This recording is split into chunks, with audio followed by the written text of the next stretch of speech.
The following news flash is brought to you by the Lone Star Lowdown, providing your daily bulletins for the commodities market.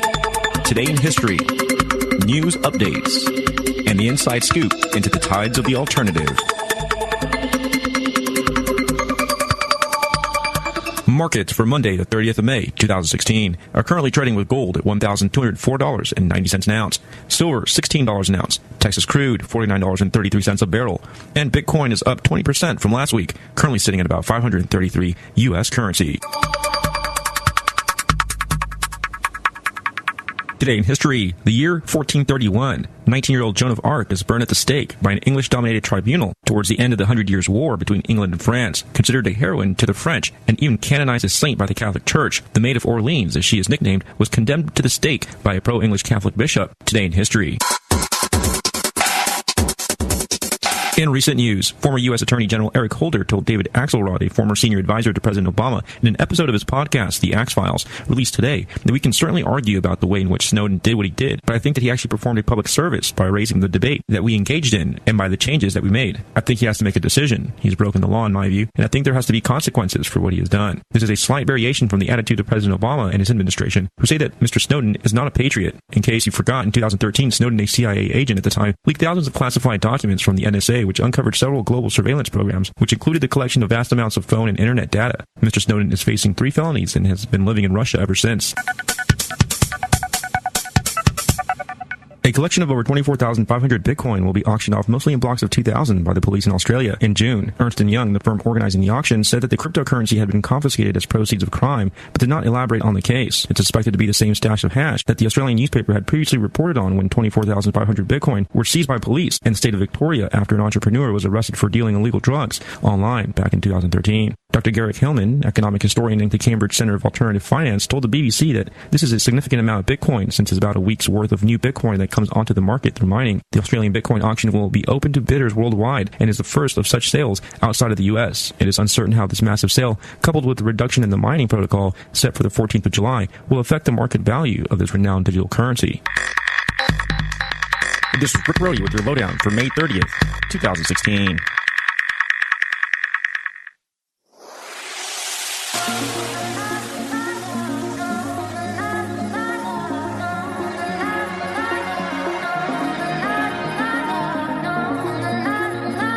Logos Radio Network presents The Truth Exposed Radio Show every Wednesday 6 to 8 p.m., bringing to you breakdowns on current events, history, and philosophy with your hosts, Rick Brody, Marshall Soul, and Cuddy Rowe. Welcome and thank you for tuning in.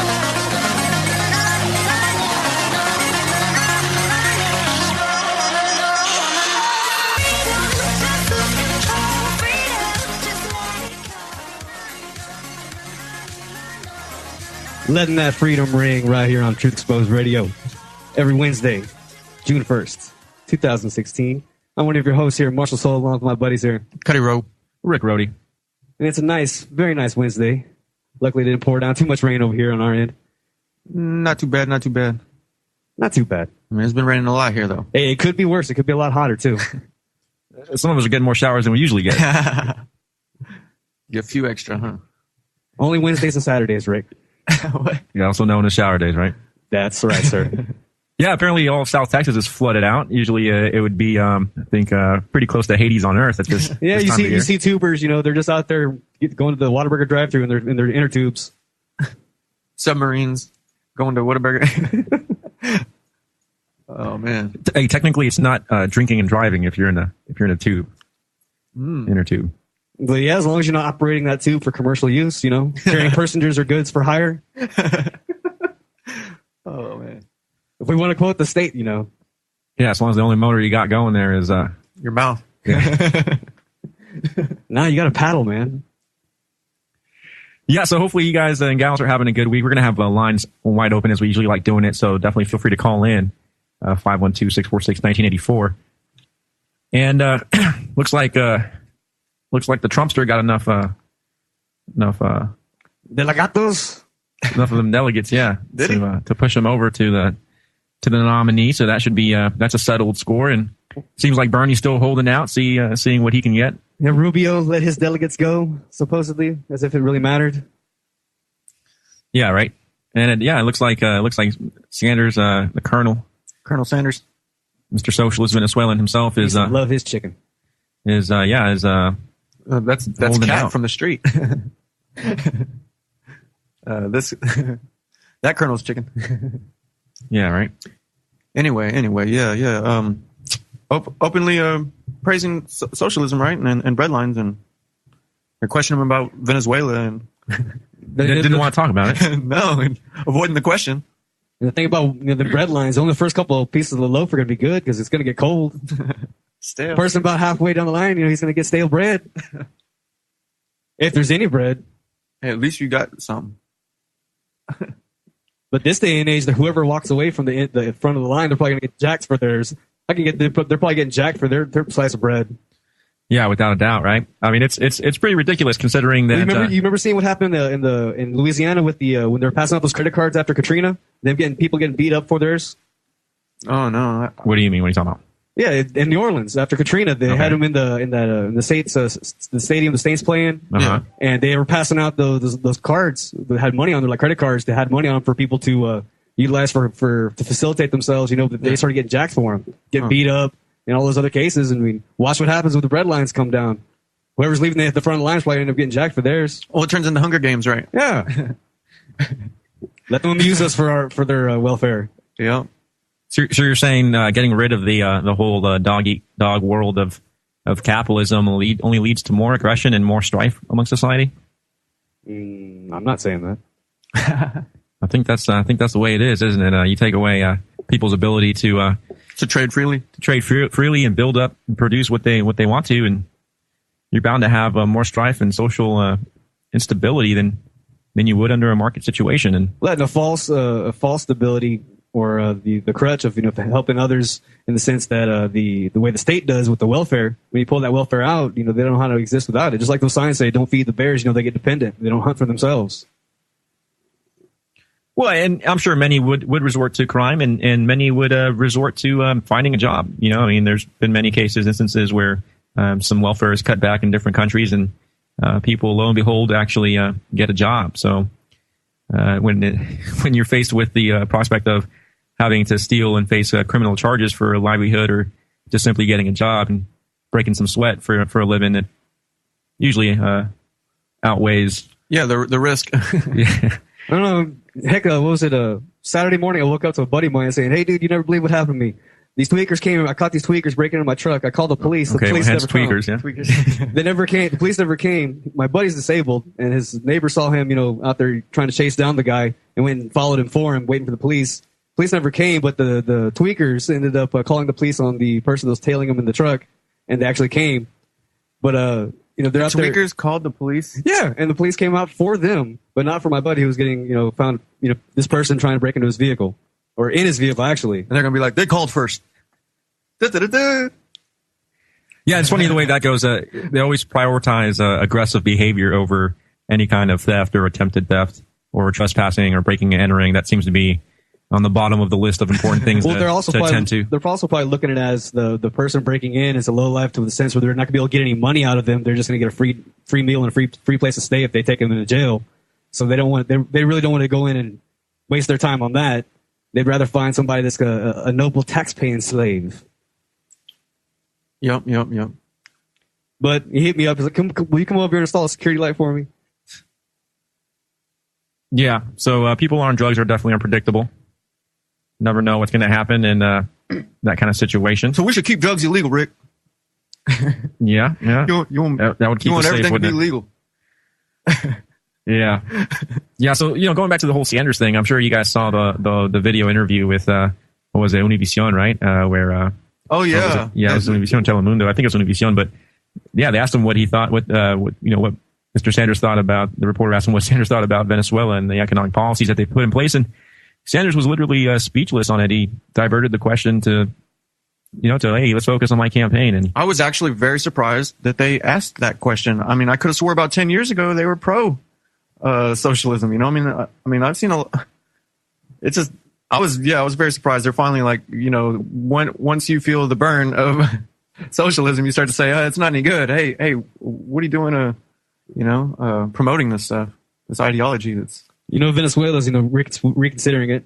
Yeah, definitely. I mean, if you live there, you're definitely reconsidering it, I would hope. And for some reason, Mr. Sanders doesn't want to talk about it either, Venezuela. But then again, if the people don't know what's causing the problems, they might not even know, Well, that's what happens. I think they got a state propaganda over there telling all their populace, the citizenry, that it's it's Western interest in the U.S. government that caused that upon them. So they're not even reconsidering the actions and the policies that have created all this. They're really good at using scapegoats. That's what all of them do, That's what it all is, man. It's a redirect. Straw men and scapegoats, And you can't blame the people for the simple fact that they've just never been privy to this kind of information as far as any kind of economic study or analysis into, free market competition or free trade or anything like that. Lack of government regulation.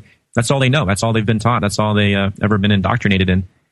Propaganda has pretty much become a science. You can't really blame people for falling for it the way we've all been indoctrinated, and the things we'll fall for if we don't step back from it and think about what we're seeing or have some kind of foreknowledge of what they're talking about.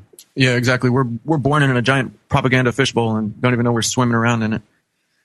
I mean, when you're little, it's in the cartoons. I mean, yeah. What was those Scrooge McDuck or DuckTales cartoons that said "Ask about Illuminati" in the eye chart? Remember seeing that? Yeah. Or the eye chart where you'd read off like one eye or the other, and it read off like "Ask about Illuminati." It's crazy. Yeah, I mean, but there's propaganda everywhere, and it's just, it's on commercials. It's even targeting. It's targeting the youth too. So it's the commercials. It's in the music. It's in the TV culture, the movie culture. And we have, like you were saying earlier, the Eric Holder, they have to really brainwash us, to think about guns in a completely manner. It can't be something that we do every once in a while. It's got to be day in, day out. And we got to utilize anything and everything to really brainwash people to reconsider guns in a new light. Yeah. And we really have, coming from the U.S. perspective of things, we really have less of an excuse or more to blame. Granted, considering that we have the internet at our access, and practically everyone's got a smartphone with the World Wide Web at their fingertips, and just this lack of wanting to learn, this apathy towards wanting to dive into new concepts and ideas and dissect them, as opposed to a third world nation state that is impoverished and has little to no access to the web. It's like a big difference between North Korea and the United States as far as can you really blame the North Koreans for being so ignorant versus can you blame United States citizenry for being so ignorant? I think there's a little bit more fingers to point there. Yeah, I mean, we've got a lot more freedom, left. We've had a lot of freedom. We've got a little bit left, but it's fading. And the sad thing is, we're the ones that are voting it in or out. Exactly. They're getting us to reconsider our freedoms. And I mean, not just guns, but freedoms as a whole. They're brainwashing us to make us think they're considering these freedoms and rights as a collective rather than an individual right. And they're grouping it up. You got your LBGT, and it's going to be LGBT month or whatever it is for June. Obama declared safety/safe spaces and fields are priority. And then you've got your women's group, and they got a group for everything, but they just forget about the individual. What is it? How's the saying go? The individual is the greatest minority, or the most common minority. The greatest minority is the individual. Yeah, and it's easy to fall into the statist propaganda and just go with the whim of popular opinion and not really have to read or analyze things for yourself or even question your beliefs. So that's a little uncomfortable to have to do that. And that's what we encourage here on this show. Definitely encourage alternative points of view and just questioning the rhetoric and the propaganda of the day. So we're going to see what the Venezuelan president had to say about Sanders, since Sanders didn't have much to say about him. And it was quite a bit, actually, and we're going to keep breaking down some more stuff, so definitely stay tuned after these messages. Be right back. You are listening to the Logos Radio Network. LogosRadioNetwork.com. Hello, mate, all right? Yeah, I'm all right.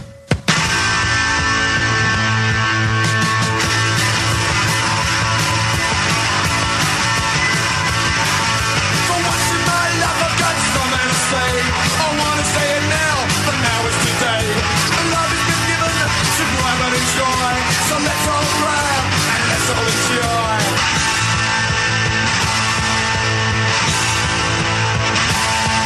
Here's a kiss, are you naughty? There will never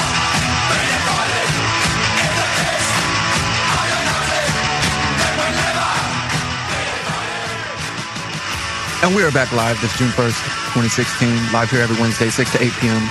This is Truth Exposed Radio. Phone lines are open, 512-646-1984. And don't forget, at LogosRadioNetwork.com, we do have the Logos 2016 gun giveaway. I do believe today is the last day to get in on that drawing. Last day to get in on that Eddie Craig's traffic seminar and get 10 entries into it. I'm telling you right now, purchasing that seminar is well worth it with all that information that's in there. Cuddy's been over my shoulder looking over at it. He knows. Yep. And, you also get the, 10 winners receive a $25 gift certificate all about vapor. Yeah, we can't forget about the first prize, the Spice Gold Lower Receiver for AR-15. And then you have the second prize, Taurus Curve, brought to you by Central Texas Gun Works. Appreciate those guys for helping us out. And you people out there for getting those donations in. Yes, sir. And don't forget, we do have a whole bunch of really great sponsors on the right side of the page. Them non-GMOsolutions.com. The Amazon. Yeah, use us as the proxy. Go to Logos Clear Cookies. Use us as a proxy. Go to Amazon and do your shopping. It helps support the network if you do so. And then there's also the Global Healing Center. Lots of great nutrients in there to help keep your body vitalized so you don't get sick. And I tell you, I got sick as heck a couple weeks back, and my buddy Andrew came through with a lot of good vitamins. Had I been utilizing already, I probably wouldn't have gotten that sick. Yeah, I haven't gotten sick at all, and I definitely stay on the vitamin regimen 24/7. Oh, you've been taking all that stuff though. Yeah. I take the iodine. I take the multivitamins. Like Tangy Tangerine and stuff like that. We still need to get in on that Carrot Bar currency. Look at the other sponsor. We got a Gold Savings Club.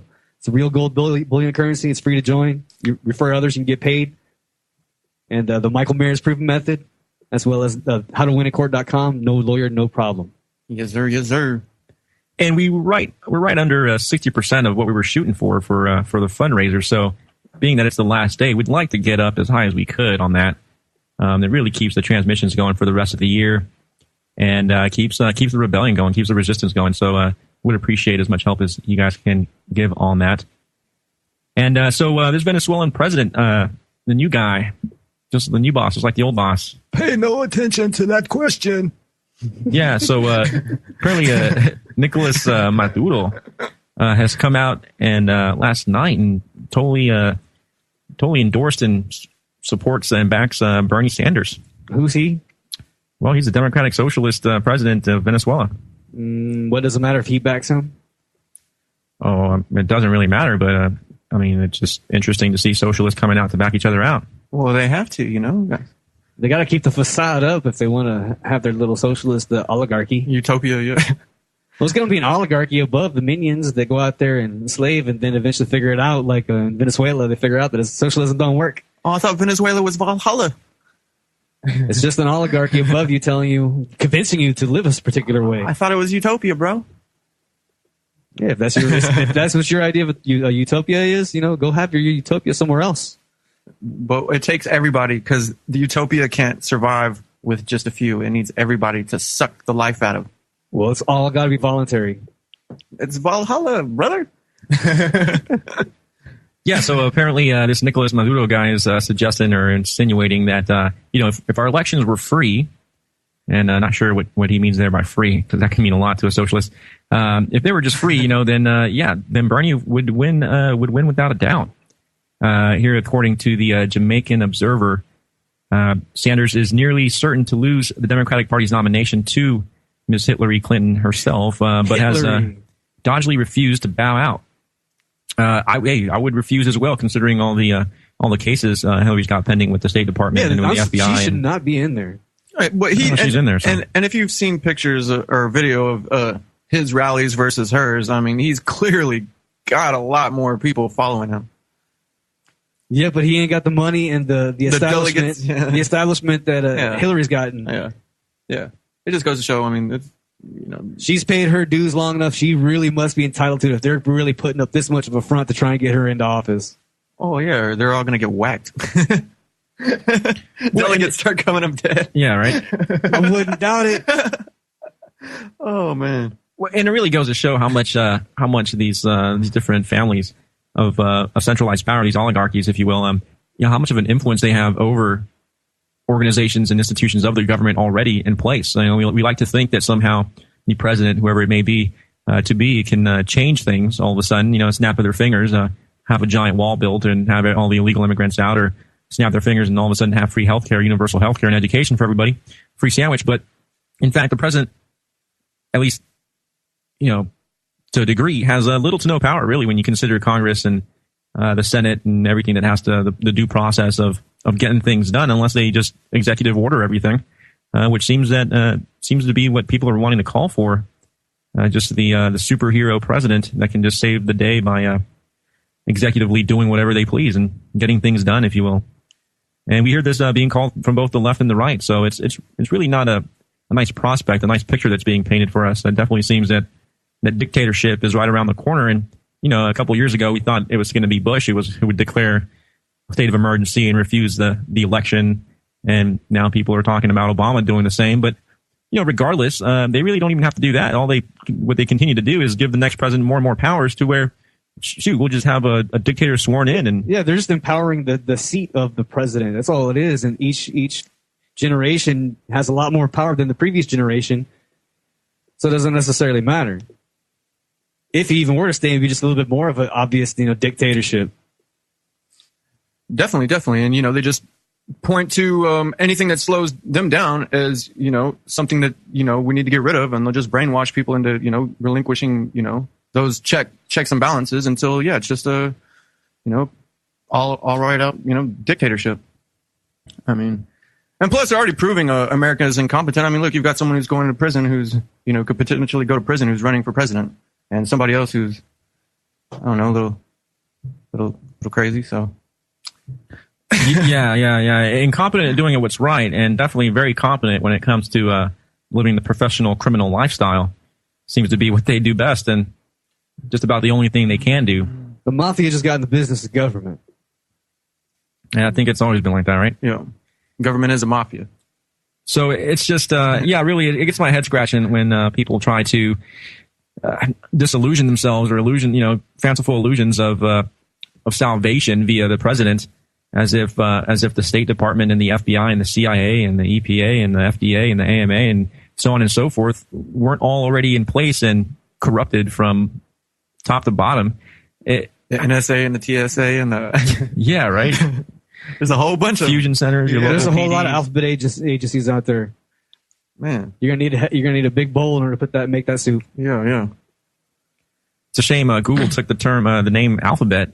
It could have just been applied to the government with all their different agencies or whatever. But definitely. So this Maduro guy's giving a roundful of applause to Mr. Sanders for taking and shifting the party to the left, the Democratic Party. So whatever that means, because he's burying the needle left. Yeah. So we are coming on to a break, ladies and gentlemen. We're going to be back after these messages. We're going to keep breaking stuff down. So definitely stay tuned. A Dutch scientist has a recipe for saving our planet and feeding the world. And it's not just pie in the sky, though you might wish it was. I'm Dr. Catherine Albrecht, and I'll be back with his creepy, crawly food plan in just a moment. Privacy is under attack. When you give up data about yourself, you'll never get it back again. And once your privacy is gone, you'll find your freedoms will start to vanish too. So protect your rights, say no to surveillance, and keep your information to yourself. Privacy, it's worth hanging on to. This public service announcement is brought to you by StartPage.com, the private search engine alternative to Google, Yahoo, and Bing. Start over with StartPage. What has 6 legs, 2 antennas, and a proboscis? Arnold van Huys's dinner. The Dutch scientist eats an insect and worm-based diet, and he thinks you should too. He makes the case that bugs and worms multiply quickly, they're cheap, and they're a great source of lean protein. Plus, they don't cause the pollution that cattle do. While eating insects and worms might be logical, Van Huys knows he has to overcome some pretty serious barriers to the idea. After all, we're used to squashing bugs, not eating them. So he's working with gourmet chefs to create bugalicious dishes like deep-fried crickets, mealworm pie, and chocolate pralines with buffalo worms. Dessert, anyone? I think I'll pass. I'm Dr. Catherine Albrecht. More news and information at CatherineAlbrecht.com. Looking for some truth? You found it. LogosRadioNetwork.com.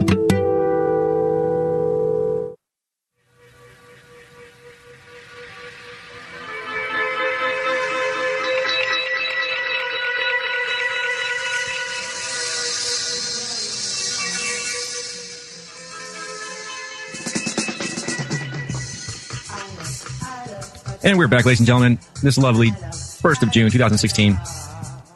It is Truth Exposed Radio here every Wednesday, 6 to 8 p.m. And we do have the lines open, so feel free to call if you got a comment. We like doing the free speech thing, so really, pretty much every topic is on the table. Yeah, just keep it within the FCC guidelines, you know. Unfortunately, they like to regulate speech. Yeah, no 4-letter F-bombs. Yeah. What was it, the Carlin seven words or what it was? George Carlin? Don't. Don't do it. Don't do it.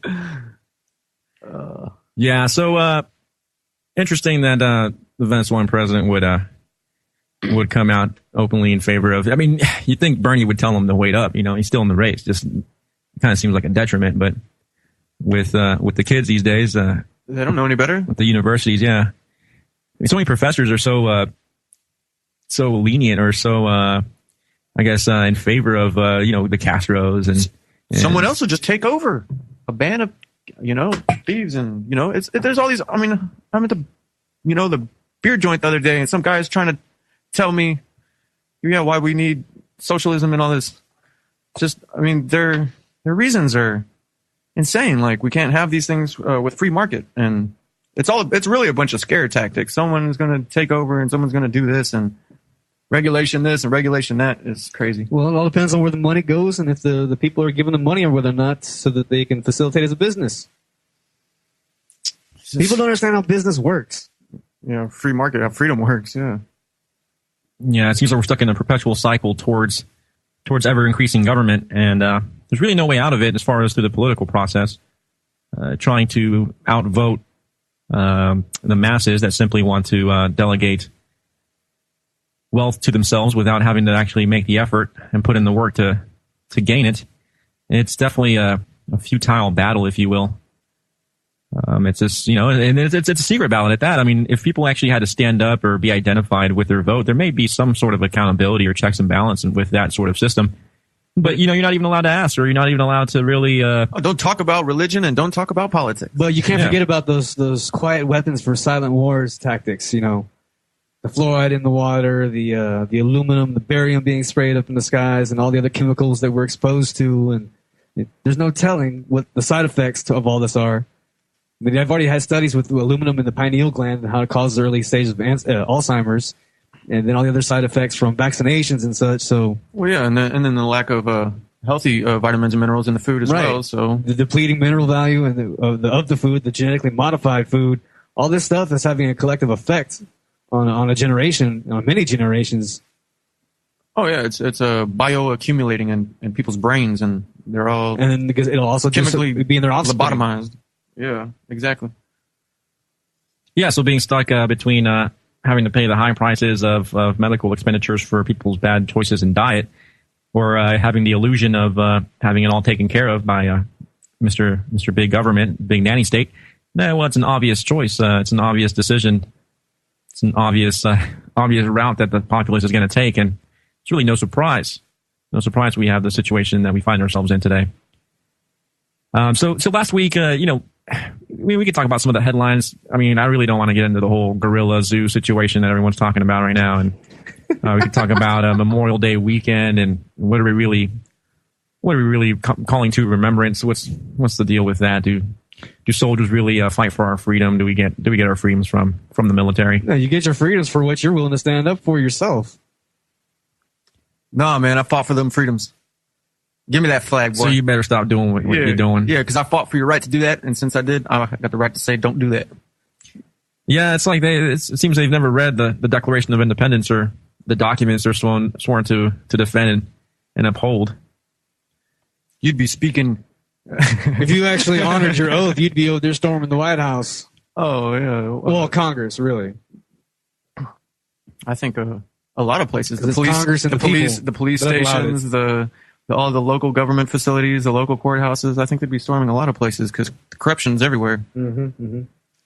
Yeah, opening up the jails. I mean, how many victimless so-called criminals, right? Tons are being locked up as we speak. So you got them Wackenhut prisons making a heck of a dime off slave labor. Exactly. All through people in there for petty crimes or multiple offenses of petty crimes that aren't really crimes. There was no victim. But isn't that in the Constitution though?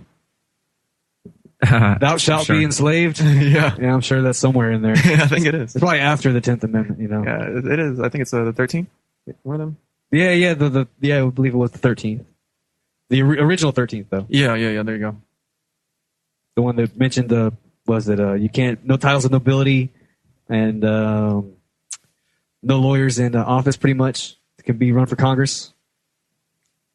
Well, let's not forget Section 8, right? Congress shall levy taxes, and really, once you've given a group of people the right to steal from everybody else, it seems that the cancer just keeps growing. It's just going to keep growing, isn't it? Yeah. You open those are the floodgates, man. Once you open them up, there you go. Hey, people are bad and greedy, especially these people that are trying to make it, give a service to society. So let's just put people in charge of everything, and they don't have to provide a service for everybody. No, and they'll make sure people aren't greedy, and they'll make sure they'll make sure the services get provided. And they're going to make a career out of this and never work for themselves. They're just going to be career politicians. The Mother Teresa's imagination, Padre Pios, but swindling your dollar and taking kickbacks and lobbies. Like, did you see that one video that's floating around from that person that was going and meeting up with those lobbyists that were going to they get accommodated at this hotel function, and sometimes they go on cruises and all that, and then they give them like $20,000 donations, and the luxury life of a lobbyist. Yep. And it was for the drug companies. As a matter of fact, it was the drug companies that would come and lobby the congressmen and politicians and whatnot that would be the ones to favor particular legislation. And it was coming out that the pharmaceutical companies were the ones that were facilitating the actual word-for-word legislation that was getting passed into bills. Minor details altered here and there, but for the most part, it was word-for-word in many cases. Yeah, that's the way it goes. It's the way it goes. It seems to be they got a term for that. Regulatory capture. It's when the crony, that's fascism, corporate elite definitely delegate what the government does, and it's really always been that way, ladies and gentlemen. I mean, again, when you provide a monopoly, it's only going to be the rich and powerful that are going to take hold of such monopoly. To think that somehow we're going to have a monopoly run by the poor and the disenfranchised and the ignorant, they won't be poor no more, is really just it's very naive, to say the least. Well, right. I'm not bordering on the border of just complete stupidity, but yeah, being free and ignorant are antithetical to each other. I mean, you won't be free long. Definitely not. Definitely not.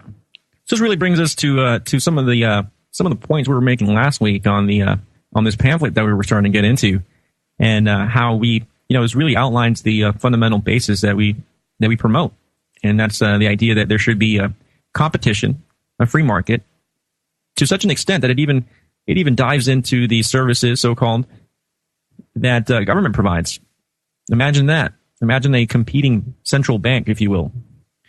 It wouldn't really be central, but exactly polycentric banks. Right. Imagine competing court systems. Imagine competing security and defense agencies, competing road builders. Oh dear God, the horror. Competing companies without kickbacks and the funding from government. Yeah, funded by the people that want the service and want to pay for it, and like we fund everything else. No subsidies. We fund everything else. So we are coming on a break, but we're going to start analyzing the production of security. Easy.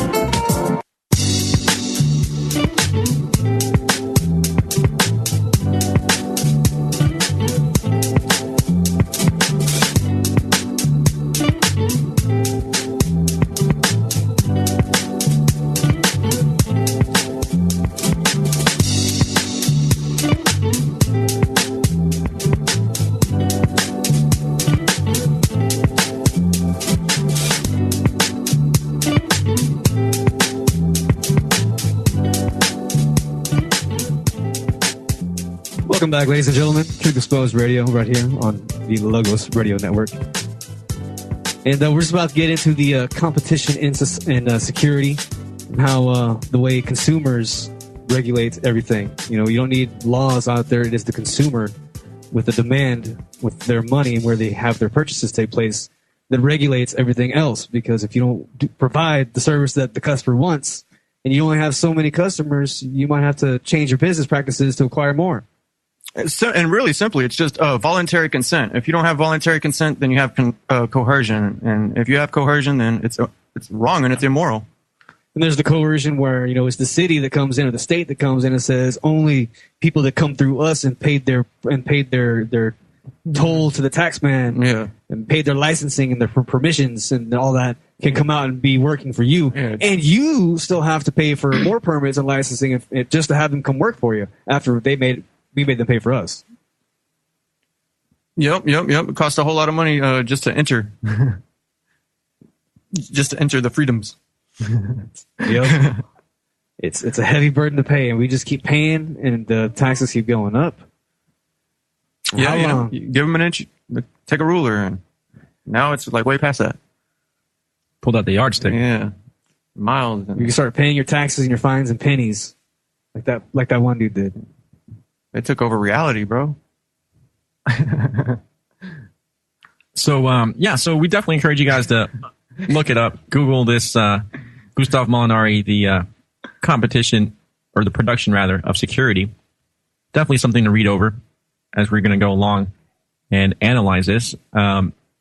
So we left off. We're going to repeat a little bit of where we left off last week, but it's just good stuff. It's good to keep in mind. I mean, it may seem, I guess, a little redundant, or even for those that are still new to this, it may even be a little intimidating or scary to think about a society that's completely free to competition.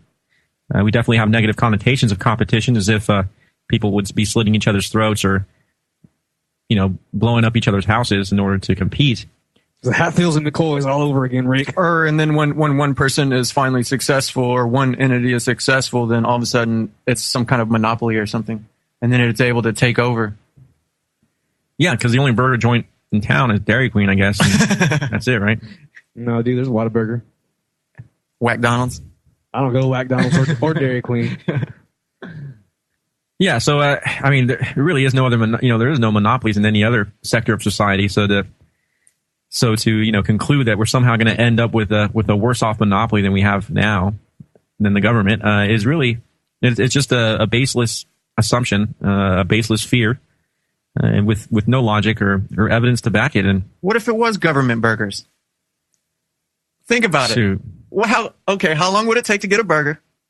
A long time. Like, how good would the burger actually be? We'd go yesterday, and we'd still be waiting there today. Are there non-cannibal options? No, it's probably like that fast food. Remember when Beavis and Butthead, when they were working at the fast food restaurant, when they worked at, it's probably we ran like the way they do it. Yeah, cool. But not as entertaining.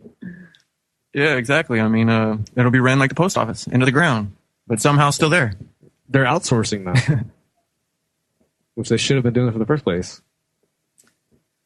Outsourcing what now? The delivery of mail. To independent contractors. Oh, okay. Nice little quasi partnership, private-public partnership going on. And that's another thing that people jump to a conclusion too when we start talking about privatization or free competition in society. People take it the other route and somehow have a conjecture that we are promoting fascism or that we're promoting neoliberalism, as so many socialists call it. This idea of a quasi-privatized reality where you essentially have hand-picked, cherry-picked corporations that provide services that the government delegates to them. I mean, that's what we have right now. Yeah, basically, right? And that's not quite the level of privatization that we were asking for. No, because there's these little, different trusts and systems set up to where these particular corporations have to go through and get these accreditations before they can be on the market or be held as the right way. I forget the perfect example is I forget the number of licenses that it was, but I know it was less than half a dozen even. It was like 3 or 4 or something like that, 5 or something. But the number of cannabis oil producers that would be allowed for medical purposes in Texas was just a handful. Yeah, I believe it was less than 10. It was just a handful of producers of permits and licenses that they were going to pass out. So once they grant us freedoms, they're still restricted.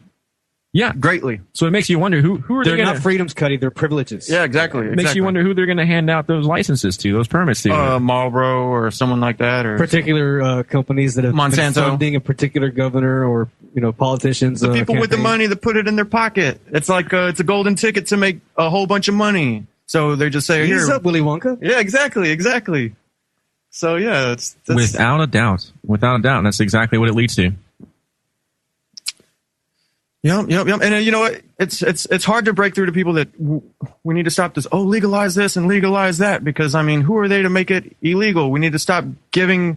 Stop asking them for permission. Tell them, no, this is not illegal anymore. Oh, yeah, exactly. No victim, no crime. Yeah. Take it on off the road, Jack.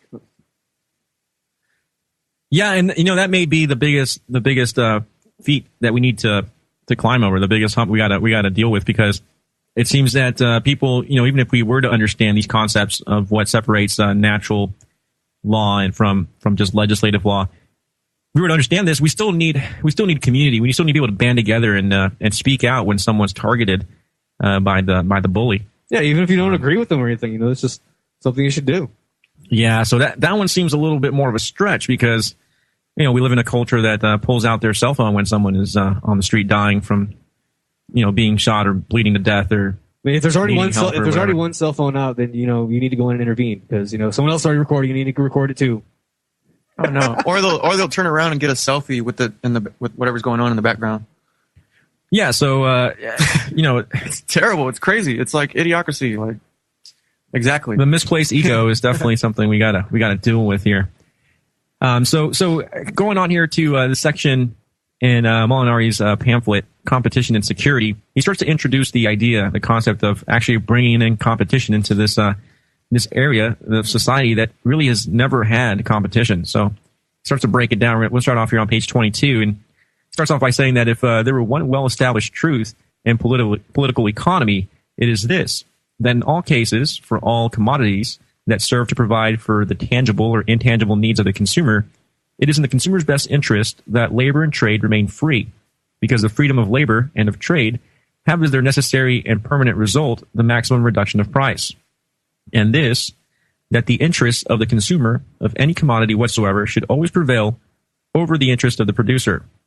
Now, in pursuing these principles, one arrives at this rigorous conclusion that the production of security should, in the interest of the consumers of this intangible commodity, remain subject to the law of free competition, whence it follows that no government should have the right to prevent another government from going into competition with it, or to require consumers of security to come exclusively to it for this commodity. Nevertheless, I must admit that up until the present, one recoiled before this rigorous implication of the principle of free competition. Think about that. Like, every so often we can vote for what kind of government we want. This year we vote anarchy. Well, they do that every 2 years, right? No, we vote for the kind of government we want every 2 years. No, we're limited to our selection of, you know, but we're not. It's not like we can every so often vote. Okay, do we get, you know, democracy, republic, the despotism, a fundamentalist government, or pure anarchy? That's all you get is control. You get different variations of control. That's all you get. You get socialism, communism, all the different little variations. Well, I mean, that just comes with the nature of politics and voting. I mean, there's no freedom. There's no such thing as voting for no government. I mean, that's just you're using not government. A possibility. You're using government. That's what Bernie wants. He wants to bypass government. We're gonna. Someone told me that yesterday. That's what Bernie wants. He wants to bypass government so we can help each other. I was like, no, that's not what he wants. No, he wants to ban cigarettes. Crazy. You poor out of naive many child. things. Did you pat him on his head? You poor thing. Oh man. Go eat some walnuts, so maybe you'll make a brain grow. Yeah. For... So it's very true that that the consumer always outweighs the producer. That's a good point there. I like that one. Mises pointed out that it's the producers just don't produce at the whim of whatever they feel. Producers don't dictate to the consumers what they have to buy. No, they're producing towards the consumers. It's the other way around. Consumers run the market. Consumers run the capitalist society. So definitely going to keep breaking this down and really articulating what the implications are. So definitely stay tuned.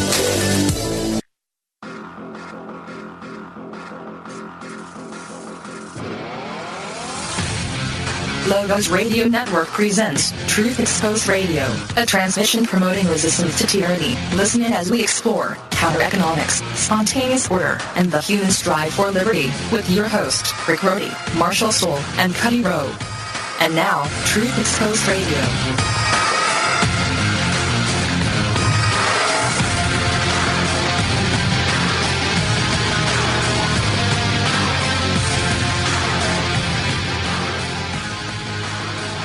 And we are back live. This is Truth Exposed here on the Logos Radio Network. I'm one of your hosts, Cuddy Rowe. Marshall Soul. Rick's over here. Rick's making his way. And we were just talking about how prices get driven down through competition and workers. And people like to say that the freedom in the market exploits the worker. Well, and then they forget, though, that the consumer is the one who regulates that. And once the consumer is aware of such conditions for a worker, they shouldn't shop there. And plus, the worker, under a free right to contract, he wouldn't stay at that place if he was getting bad working conditions. Another business would facilitate a better conditions, and then they would go there. But when prices are driven down everywhere, right, and the market's completely free, then even the worker that doesn't earn a lot of money is still able to afford a lot of things in the market because the prices of everything have gone down through competition. And they forget that a worker has applied for that job and asked to come work there for whatever such wage that was negotiated between him and the business owner that was facilitating the wage. And some people would say, oh, well, they don't have a choice. They have to work because they have to survive. You don't have to go work there? Yeah. Well, yeah, for people to confuse a voluntary interaction with, with slavery is you really can't save them. I mean, from their mindset as far as the level of illogicality that they've accepted into their mind. Voluntary interaction is evil, but government forcing you at the barrel of a gun is perfectly justified and moral and should be done. I mean, that's just a quagmire of logic. It's a pretty gun, Rick. It's got things all over it. It's a quagmire of logic. Golden lay. Yeah, exactly. They simply cannot. It's got pearl grips. Yeah, so with the production of security and consumers running the essentially choosing where the market goes and how it flows, I like how he brought in the idea of competing governments. This notion that then the politician will get exploited, Rick. Yeah, you can come out and say, "I give you a better despotism than the one you got now." It's like Frederick Hayek's notion of competing currencies. If we were able to choose the national currency that we were paid in, at least it would offer more of a choice on our end, and also you would have central banks actually competing to keep the value of their currency up. Since I want to get paid in Lakota silver, people could just choose what they could exchange in. So this idea of bringing in competitors into what the sacred monopolies of government is definitely the way to unlock the door of despotism.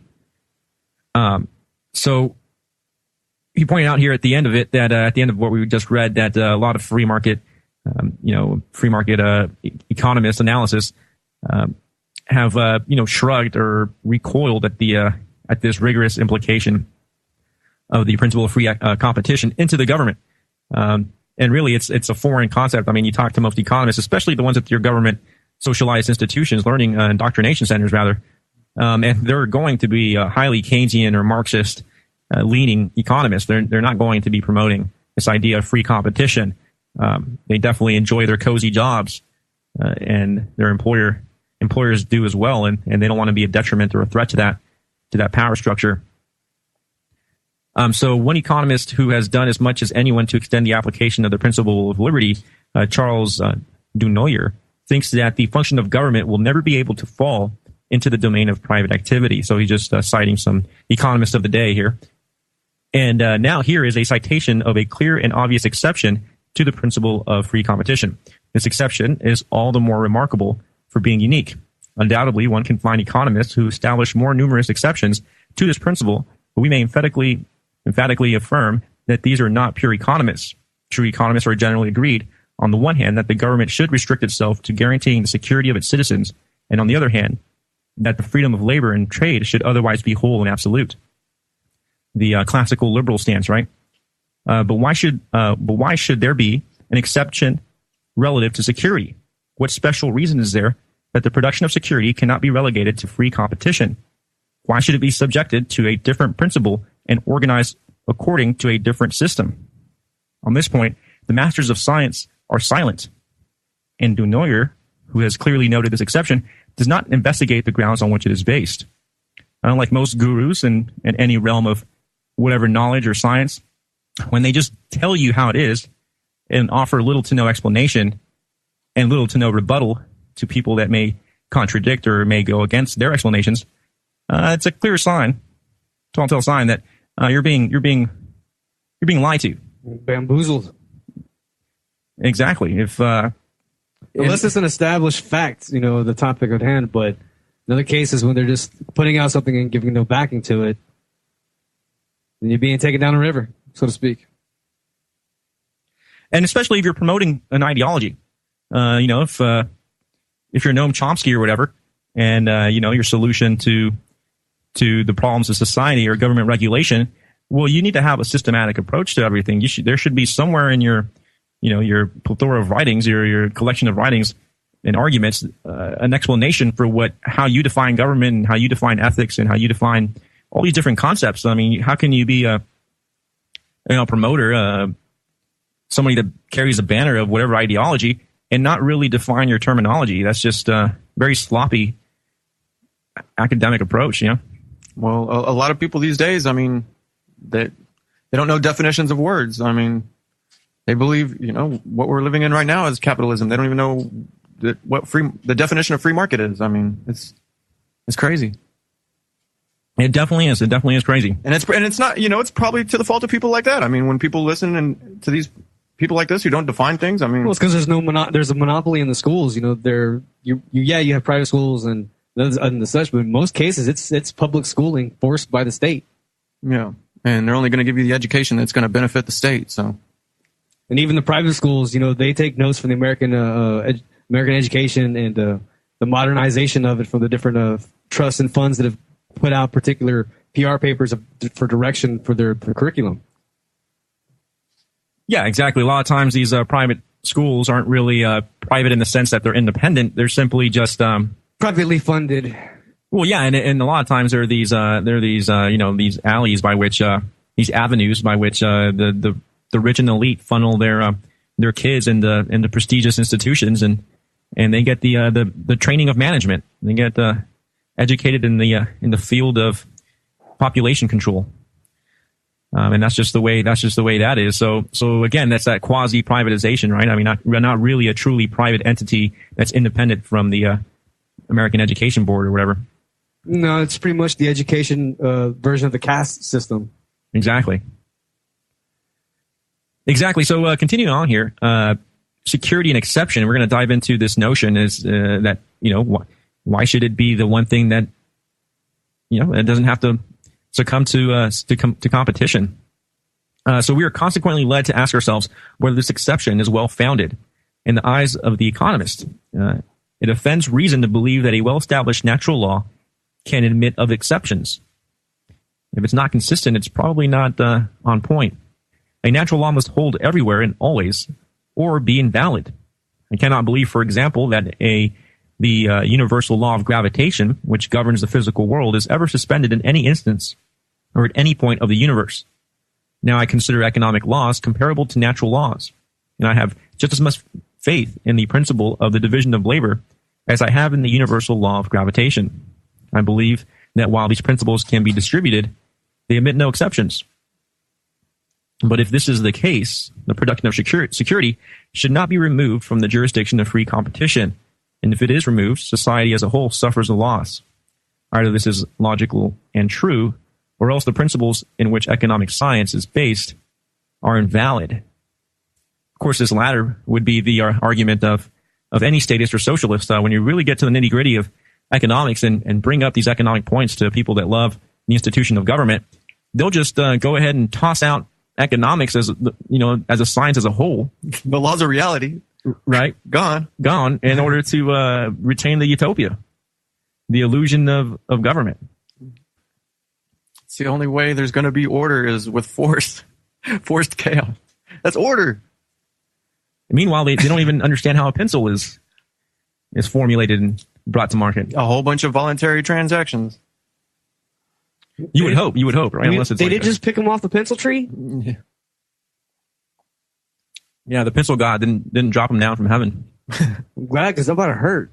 Or hopefully they're sharpened. That's why they come down dull. They don't hurt anybody. That's gonna poke your eye out, kid.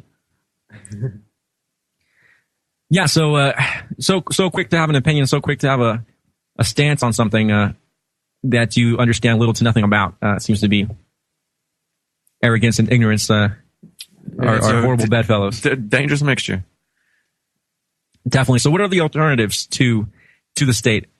He continues on here that it has thus been demonstrated a priori to those of us who have faith in the principles of economic science that the exception indicated above is not justified and that the production of security, like anything else, should be subject to the law of free competition.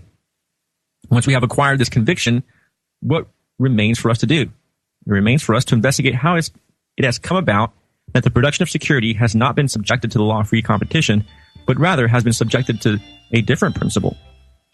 And what are those principles? Well, those of monopoly and communism, to say it briefly and succinctly. And that's really our choice, ladies and gentlemen. I mean, it's either going to be monopoly, communism, centralization, power. Yeah, communism is a monopoly.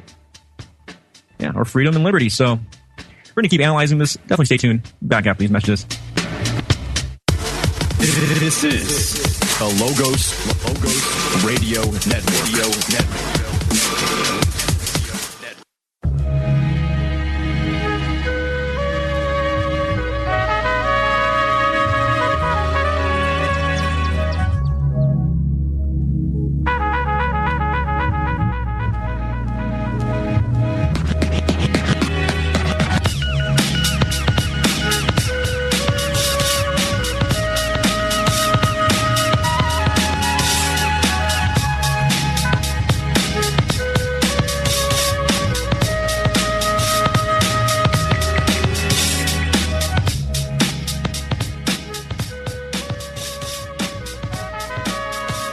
Welcome back, ladies and gentlemen.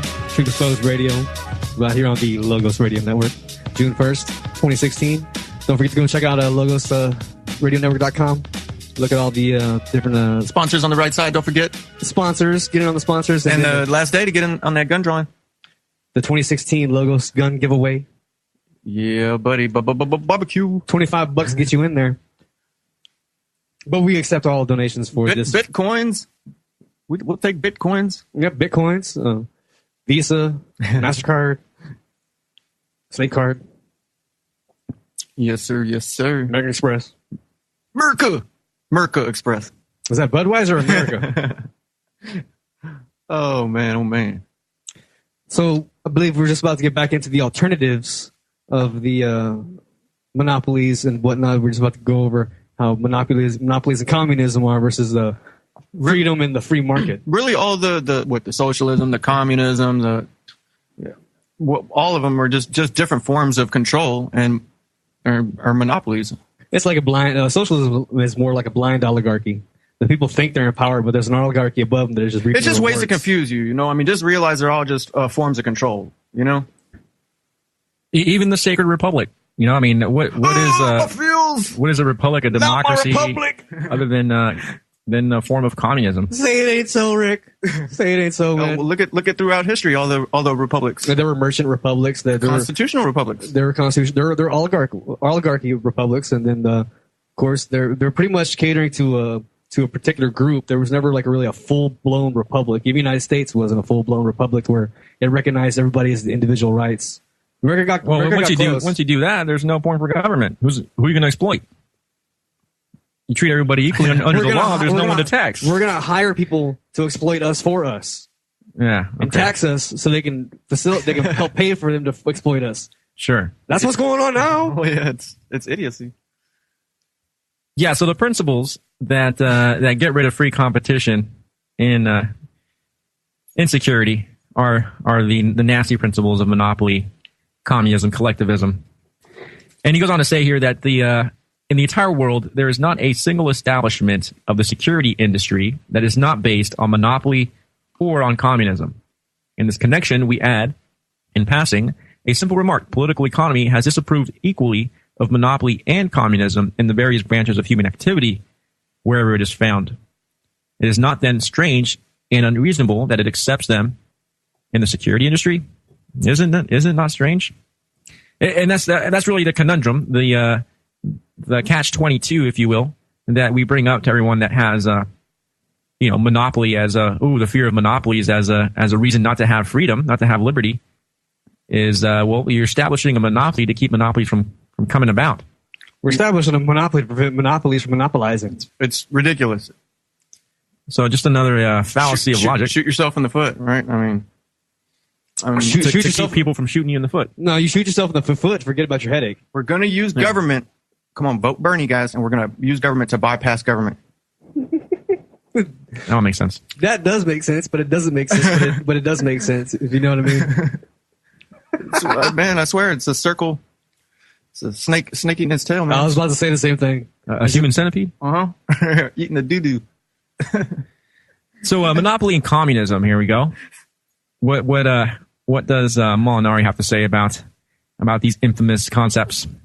Let's now examine how it is that all known governments, and this is 1840s, I believe, so... most of them have been out there already. Yeah. Tried and failed. But all known governments have either been subjected to the law of monopoly or else organized according to communistic principle. First, let's investigate what is understood by the words monopoly and communism. It is an observable truth that the more urgent and necessary are man's needs, the greater will be the sacrifices he will be willing to endure in order to satisfy those needs. Now, there are some things that are found abundantly in nature and whose production does not require a great expenditure of labor, but which, since they satisfy these urgent and necessary wants, can consequently acquire an exchange value all out of proportion with their natural value. Take salt, for example. Suppose that a man or a group of men succeed in having the exclusive production and sale of salt assigned to themselves. It is apparent that this man or group could raise the price of this commodity well above its value, well above the price it would have under a regime of free competition. One will then say that this man or this group possesses a monopoly, and that the price of salt is a monopoly price. But it is obvious that the consumers will not consent freely to paying the abusive monopoly surtax. It will be necessary to compel them to pay it. In order to compel them, the employment of force will be necessary. Or addictive means, they started putting some crack or something in the salt. Yeah, I mean, I guess you can hypnotize people. Look at tobacco. Look at tobacco. It's cheap, and then now it's highly expensive. It's a little racket. Well, yeah, but I mean, people aren't being forced to buy tobacco from a particular producer. No. Right? I mean, you can buy your organic whole leaf tobacco and roll it up yourself. So there's still the free competition principle being applied. But you can't grow your own tobacco. I don't know, can you? As long as it's not for sale. Yeah, you got to get a tobacco license, boy. Well, that's why permits. That's why they got a big table over where I come from. Do a lot of things underneath it. Yeah. It's a big table. It's got a long tablecloth on it. King Arthur's round ass table. I tell you what. Got that badonkadonk. I tell you what, it's squared. No, you couldn't. It's a squared circle. So yeah, force would have to be necessary in order to compel people to pay this salt overcharge, and it makes sense. I mean, if there's one monopoly maker of salt, well then, hey, you can't make your own salt. You can't evaporate your seawater and collect your own salt, or you can't make form your own salt mine. Yeah, that's what the English did to India. Right. So yeah, you're gonna get shut down if they find out what's going on underneath that table. They're gonna use force on you. So you better watch out. So force essentially needs to be employed whenever you have a monopoly in order to keep people within that monopoly. So he goes on to say here that every monopoly necessarily rests on force, or else it wouldn't be a monopoly. Yeah, They have to use the threat of violence with everything. I mean, you're going to get locked up if you break a patent law or a copyright law. Or there's the lobbyist that passes laws to inhibit other businesses from competing with another business. And then there's, of course, the behind the door deals where, there might be some shady deals being made where they might pay someone to go sabotage their competition. And it's really, I mean, as soon as somebody goes to the government, with their ideas and tries to get them patented or whatever, you're already giving them that power. I mean, that's the last place you should be going with your ideas and information. I mean, straight to this. Yeah, right. Socialists always decrying hoarding. Why aren't we talking about the hoarding of ideas? Yeah, I used to not agree with you all on the patent laws and the way about abolishing them, but after discussing it, I really do see how that the patent laws have become like an arbitrary monopoly, because somebody can come in and buy those patents and then just put them under the table like they've done in many cases, many inventions, and suppress them from being brought out to the market. Oh, yeah. And if we just both come to the same idea and you so happen to go to the government before I do, then now I'm not allowed to produce the idea. Just like Tesla and radio. Like originally, Tesla came out and made radio first. Oh, he knew all kinds of... The brassiere, also known as a bra, is a 20th century fashion phenomenon. It can do wonders for your figure, but it might also harm your health. I'm Dr. Catherine Albrecht, and I'll be back with a life-saving tip in just a moment. Privacy is under attack. When you give up data about yourself, you'll never get it back again. And once your privacy is gone, you'll find your freedoms will start to vanish too. So protect your rights, say no to surveillance, and keep your information to yourself. Privacy, it's worth hanging on to. This public service announcement is brought to you by StartPage.com, the private search engine alternative to Google, Yahoo, and Bing. Start over with StartPage.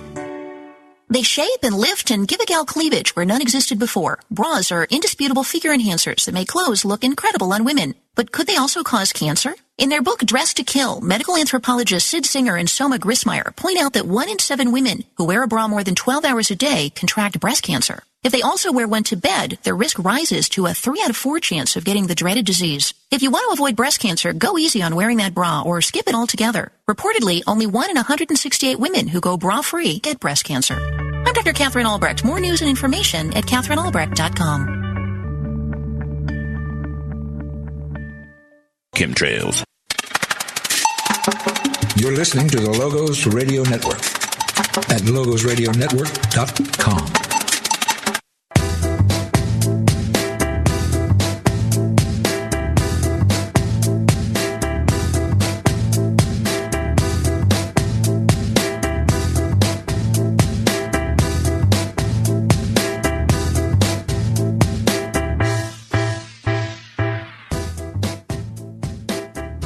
And we are back live this June 1st, 2016. This is Truth Exposed here on the Logos Radio Network. And, we do need to warn people this month, 6/6/2016 is coming up, so you might want to hide your animals. And then don't forget 6/16/16. 6/16/16. Yeah. So just watch out for the 6 days this month. For those of you into numerology. And just don't want your house animals killed by the Satanists. Certain surf-dwelling Satanists. The makeup-wearing, pretend Satanists. They don't even got Satanism right. I obviously not even part of the Illuminati. Yeah, you don't even know how to do it right, bruh. I don't think I have any around where I live because there's a bunch of stray cats around there. Well, I don't know. Hey, well, don't give anyone your location. Bring it, please, man. I don't know. I might. All Satanists go to Marshall's apartment. Not my apartment complex. Okay. Let me find out. Uh-oh. No wonder you had that flaming pentagram at your place. Where? That all makes sense. Where? Oh, man. Must have happened during one of my blackouts. So, here on, if it wasn't a monopoly on energy, you may have had a solution to that one, but... Yeah, the blackouts? Yeah. What type of blackouts? I think he's talking about drunk blackouts. Oh, okay. Yeah. Not that I get those or anything. I was just being facetious. So we were just getting to some interesting meat over here in this production of security, page 30. An observation that really people in the libertarian / anarchist community have been making for some time now, and in a lot of ways, this is the bold origins of it. A lot of economists around this time period hinted towards this idea of government being unnecessary or an evil that should be limited to the max. But no one really went full-fledged and identified why that's the case. And so it's refreshing to see Gustav Molinari here really getting to the point, to the nitty-gritty. He says boldly here that every monopoly necessarily rests on force. And he goes on to say that when the monopolists are no longer as strong as the consumers they exploit, what happens? In every instance, the monopoly finally disappears, either violently or as an outcome of an immiscible transaction. What is replaced with? What is it replaced with? If the roused and insurgent consumers secure the means of production of the salt industry, in all probability, they will confiscate this industry for their own profit. And their first thought will be not to relegate it to free competition, but rather to exploit it in common for their own account. They will then name the director or a directive committee to operate the salt works, to whom they will allocate the funds necessary to defray the cost of salt production. Then, since the experience of the past will have made them suspicious and distrustful, since they will be afraid that the director named by them will cease production for his own benefit and simply reconstitute it by open or hidden means, the old monopoly for his own profit, they will elect delegates, representatives, entrusted with appropriating the funds necessary for production, with watching over their use and with making sure that the salt production is equally distributed to those entitled to it. The production of salt will be organized in this manner. So, and he finishes off by saying that this form of organization of production has been named communism. So we definitely see a historical precedent here, or an alignment, if you will. When you consider the overthrow of monarchies, we want to consider those sole monopolies, and the institution of parliaments or republics or political bodies in the name of the people. That tends to be the shall we say evolution of political thought. Yeah, the representative government, if you will. Right. So at least, so slowly and hesitantly, and with the shedding of a lot of blood, we're at least moving towards the sort of right direction, you could say. I mean, some would argue that putting a body of these delegates in charge of the salt mines would, instead of having just one person corrupted, now you have a whole group of people and interests corrupted. So some might even argue that this is a worse result, ends with worse results than just the initial. There's more bloodsuckers. There's more bloodsuckers instead of just one. Well, that's what we have now is polycentric bloodsucking. Maybe did you ever stop to think and consider that maybe bloodsucking is a job in itself? What is? Someone's got to pay that bloodsucker. Yeah, it's a lot of energy and labor deceiving people and living off their backs. Whipping out that whip, that's a break a sweat every now and then. Jeez. Mm-hmm. Yep. So this form of organization of production has been named communism, and really you can throw in any form of representative government or a government in the name of the people into that equation there. We're moving from centralized monarchies to populist movements. And what has been the result? Well, when this organization is applied to a single commodity, the communism is said to be partial. When it is applied to all commodities, the communism is said to be complete. But whether communism is partial or complete, political economy is no more tolerant of it than it is of monopoly, of which it is merely an extension. An obvious point to take note of here is that exactly. That's why I love the goggles and the foresight that economics gives us. Mm-hmm. It really is the dismantling of the state.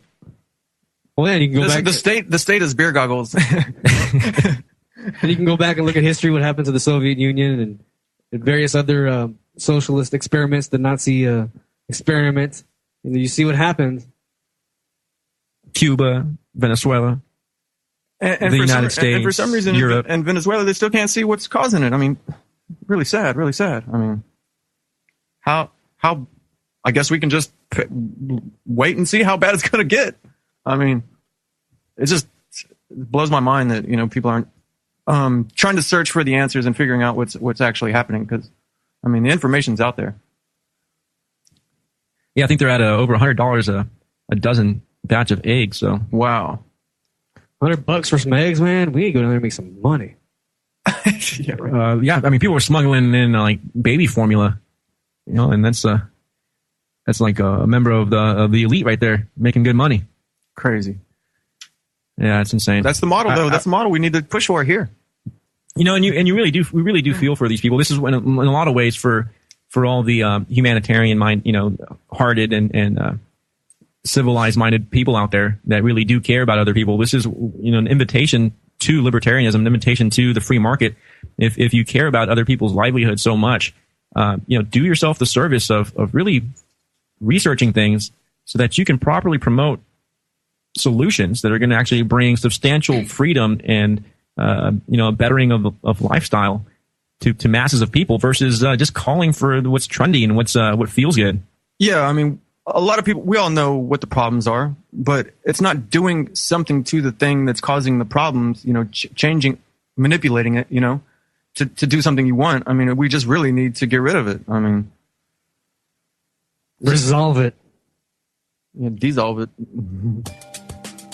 Definitely. Coming on to a break here at Truth Exposed here in about 30 seconds. Just not looking too bright for Venezuela. And, for the U.S. either. It looks like, we might have to go through a little bit of this too for people to wake up. It's a split on the type of nationalism. You got socialism and nationalism on the brink. Definitely. So stay tuned.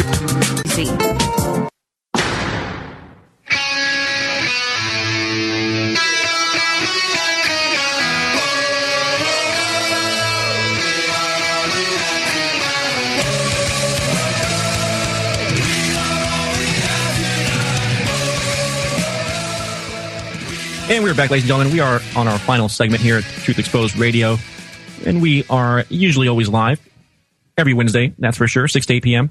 And I do appreciate you guys coming along for the ride for this episode. It's been a pleasure as always. And since it's our last segment, if anybody's got some, pertinent details or anything they want to get off their chest, feel free, 512-646-1984. And I'm really digging this Molinari. Yeah, I mean, solutions are always great. I mean, I'm forever always just like everyone else pointing my finger at the problem, and it just seemed like we're just constantly spinning our wheels in the mud and not getting anything done, just pointing the finger at what the issue is and not realizing the solution. Yeah, we're discovering the problems. We're not quite addressing how to resolve the issues and which direction we should take to not have the same thing occur again. Yeah, exactly. And it takes a while of realizing the actions of yourself, and that you're just like, oh, well, this is kind of getting old, just always complaining about everything, and it's, you need to start looking towards, the solutions and how to fix these things. Take it on the positive side, because, it gets a little dull being grim and dealing with all the grim. Yeah. Because once you wake up, you start looking around and it's like, man, this is so burdening to know all this now. And you do see it from the people who are, just now waking up. You'll see them like just overwhelmed by so much, and then there's those that get burned out from it as well. Yeah, exactly. And they just go down the doom and gloom rabbit hole, and it's just nothing but negativity. So, and it's almost like you have to go through that. You do. Unfortunately, I did. Yeah, you have to go through the mud before you can realize the importance of the dry land, I guess. Yeah. Water. Yeah. Water. No bread. No bread lines. Yeah, and it's funny, people that are really stuck on the whole. I don't want to use the word conspiracy, but the whole... yeah, it is, though, a little bit. I mean, yeah, true, but it's become such a bad word, though. I started getting burnt out on watching those, trying to learn every single little tidbit of all the crooked stuff. How they're screwing you over. Yes, exactly. And it just kind of gets... It's repetitive because you've heard a lot of the information time and time again. You'll get new bits here. Yeah, it gets to a point where you're like, well, what happened? You just kind of get to a stalemate where you're like, I know the Rothschilds and Rockefellers run the dang show. What are we going to do about it? How are we going to get exactly. further? And then it's just, once you start to figure out there's these solutions, then all of a sudden it's like your flames relit and you're like, it's this new awakening. Are you the torchbearer? No. We all are. So we're all, what's his name in Rockefeller Plaza? Prometheus. No, but yeah, seriously, when switching the finger pointing to from which finger? The middle finger? Yeah, right. The middle finger to switch from the pointer finger to the middle finger to the other way around. To the middle finger to the pointer finger and point it at yourself. And then the thumbs. Yeah, and really just at least pointing people towards solutions and pointing yourself towards solutions. You start to when you start focusing on practical solutions, you really do start coming across substantial ways that you can really apply these solutions. There's really little to no way to apply the negatives other than going out and holding a sign or protesting or writing your congressman or something of the sort, right? Pay your traffic fines in pennies. Yeah, pay right. Property taxes in pennies. Yeah, right. But with the solutions, you can definitely recalculate the things you do in your life in order to bring an actual difference into your realm of reality. And another great reason to learn the economics of life. I found myself not being so angry for some reason. It's like there is hope type of thing. It's like, oh, there are solutions. It's not just going to be, Well, that and getting around like-minded individuals helps us all, not feel like we're alone too. Yeah, because we all have a basic understanding, and then we're growing from knowledge and actions from there. We don't have to catch up and bring somebody up to speed to the level of information that we've gathered on a particular topic, because you're pretty much already there, and we just might need a quick little refresher to give us something, a preface to what we're about to go over. That's the beauty of the clique that we've accumulated over here.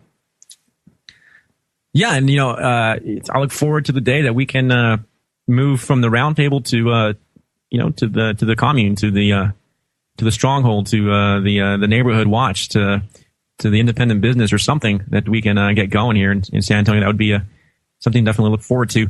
We got Richard here on the line from Austin, Texas. I do believe it is Rick, our favorite caller. Richard, how you doing? Hey, how's it going, fellas? How's it going?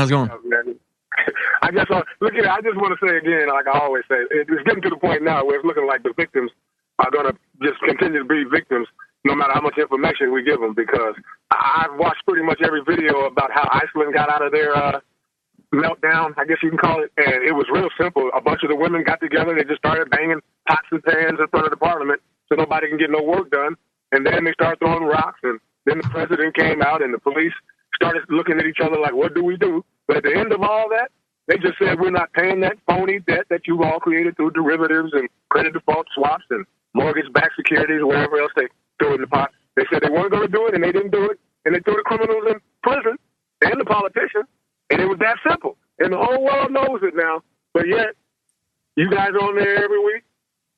Deborah works endlessly. We got all the other righteous individuals out there trying to educate the world. But you can tell them this stuff, and they act like they just cannot get it. So, I don't know what to say. I call shows all the time. Like I say, mainly black shows, try to enlighten them. And as soon as you get off the air, they start laughing at you like it's a big joke. Like, oh, the caller, he had some good points, but if you agree or don't agree or disagree, and then you can tell them, it's not my opinion. This is history. But they'll treat it like it's just a big joke. Somebody called in with an opinion. So at some point, we got to stop praying and just take action. But the people, there's got to be a groundswell. There's got to be a grassroots. But if the people just laugh every option off, you guys are almost wasting your time. And I hate to say that because that sounds negative. But yeah, and that's pretty much what I was just bringing up, how we get together with like minds and we help each other out. And pretty much it's going to be us going on by example that eventually draws in the people that aren't quite ready to step up in the mental aspect and coming to terms with the way things are, coming to terms with reality. Us, they like to call the truthers or anarchists or whatever kind of classification they want, free thinkers, if you will. Us getting together and with like minds and helping each other progress, volunteerism and all that. That example will draw others in. And it's also probably easier for them to just write you off, call you crazy, than actually have to learn, economics and how things work, But I mean, how much more easier can you make it? Yeah. You guys are doing, you got the YouTubes, I always tell them too, go to your favorite, your most trusted research engine. And they still laugh and giggle like, I don't know what you're talking about. So yeah, because the mainstream media does not cover Iceland. Iceland pretty much fell off the map as far as they're concerned. Exactly. So anyway, that's all I had. I know you guys got to close your program. I got to go deliver this pizza. But, hey, at some point, the veterans, those who've lost their houses, everybody who's been a victim is just going to have to step up, start sharing information that you guys are imparting. If they don't share the information, then nothing's going to change. It's going to have to be a major groundswell. And it's pretty much over. I mean, Obama's ears are getting bigger. He's turning more into a vampire-looking type character. He was, yeah. I'm going to let you guys go. I'm rambling again, so have a good evening. Thanks for everything. Appreciate it. Always enjoy your call, man. Always. Anytime. Always feel free to call in. Yeah, and with that scenario of the bankers and politicians being kicked out. I thought you were talking about Vlad the Obama. Oh, yeah, right. We're kind of predicament because the United States is just so darn big. We got 300 million people we're dealing with. That's a lot. If we, this is why local initiatives have more of an effect, obviously, than federal initiatives. But with the federalization and centralization of power that's been rampant in this country, especially after 9/11, it seems that we're only heading in the opposite direction of decentralization and state rights and the demonization of state rights. With slavery and the idea that somehow, if you're for state rights, you're probably this slave owner or pro KKK Nazi. I'm not for state rights. You're waving the stars and bars. Rights. Was it? You're waving Old Glory or whatever the old Confederate flag. The Dixie flag. It's. Let's just go beyond the state and let's just go straight to individual. We're for individual rights. Yeah. That's selfish. But nonetheless, it's unfortunate.